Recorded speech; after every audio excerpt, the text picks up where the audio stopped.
the next proposal, next iteration of the Rosen Bridge proposal in Fund 11 will be creating bridge architecture to bridge with the EVM ecosystems. And as you guys know, there is a lot of traffic. There is a huge community in the EVM ecosystem. And to have Rosen give us the opportunity to bridge ourselves with that community and to have them come to us and us to be able to go to them is going to create an amazing amounts of access and amazing amounts of opportunity to create. And so, again, this is so important to get right, and this is so important to roll out. And if we can have your support, I am absolutely sure that this will be even a bigger banging success than the proposal in Fund 10 was. This proposal is the wrapping onboarding of Kenyan tea producers. And so we are going to be essentially expanding the blueprint, working in a different jurisdiction, and again, recording all the nuances of this jurisdiction, expanding on the blueprint, and essentially creating a much more robust blueprint for rapid onboarding of industries, which can then be utilized by the community. Aside from that, what is going to be really cool about this one is we're actually going to dig into credentials and certifications on chain that can be utilized within these industries. And so again, as you guys know, this is a really big value proposition for blockchain, digital credentials, digital certifications. And this will give us an opportunity to really create a real world understanding and a real world assessment of what it takes to roll these things out on a large scale, on industry level scale, on jurisdiction level scales. So we have another proposal for Fund 11, and this is actually, of course, all of these are special to me. But this one is kind of close to my heart because this has to do with the Japanese Cardano community. As some of you might know, I've been in Cardano for a long time, since 2016, a year and a half, almost 2 years before mainnet launch. And I saw the community grow from almost just a room full of people to this beautiful, almost, digital nation that it is today. The beginnings of that community were in Japan, and 2016, 2017, 2018, even 2020, up until really the COVID pandemic, the community here was very passionate, very strong. There was a lot of excitement. I remember these days in 2017 and 2018 when we would, say, for example, we did a road trip throughout Japan. We visited several cities.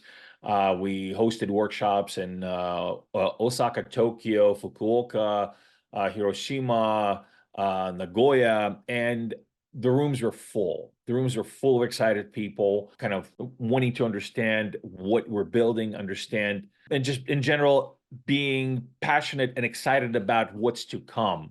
And these were Cardano holders, and Japan really still remains a huge epicenter for Cardano holders.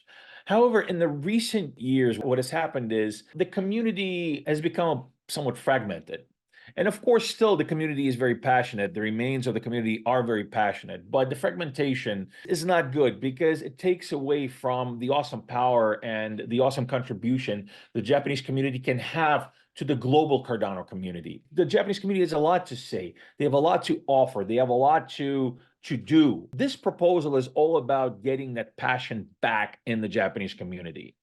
So what we're going to be doing is we're going to be conducting a series of events within Japan to really revitalize and rejuvenate the spirit of Cardano in Japan, to get the Japanese community involved in the global community, to get Japanese community building within the global community, and bringing and speaking up in the global community, and really kind of adding to the great ecosystem that they help create. Of course, there's various different things that are like bottlenecks, like there is the language barrier. There is, of course, Japan is an island. It's kind of far away from everything, so it's not as easy for a lot of people to move around, to go to the US, to go to Europe, to be able to be a part of the events. And so essentially, this will almost be a community summit, community roadshow that is going to go through Japan to really bring back this, as it's called in Japanese, the chikara of the Japanese community, to unite it once again and to really give it the opportunity to grow with the rest of the Cardano community. I believe this is very important. I believe this is crucial. And I believe this will succeed because the strength is still here. There is tons of amazing people here. They're waiting to build. They're waiting for the opportunity to shine. And that's what this proposal will do for them. So again, I strongly ask and hope for your support on this proposal, because if Japan wins, we all win. I really wanted to make this video as a report to the community. These are community funds. I wanted you guys to know what we've done with them and where they're going, what the progress is, what we did right, what we haven't done, what we did wrong. I'm always very skeptical, especially about my own team and myself, as far as how good a progress we've made. But I think that the team has progressed exceptionally on these proposals. I am very happy with this. I am very fortunate to have this team behind me and behind ZenGate. And once again, going into Fund 11, we hope and we ask for your support. Again, we will not fail you. We will deliver as we have in Fund 10. Of course, the tooling and the work that's going to be going into Fund 11 proposals is going to be just as important and even more important and relevant to the community and to all the various different wonderful things that we can create within Cardano. So once again, thank you very much for watching. Thank you very much for your support. I will see you soon.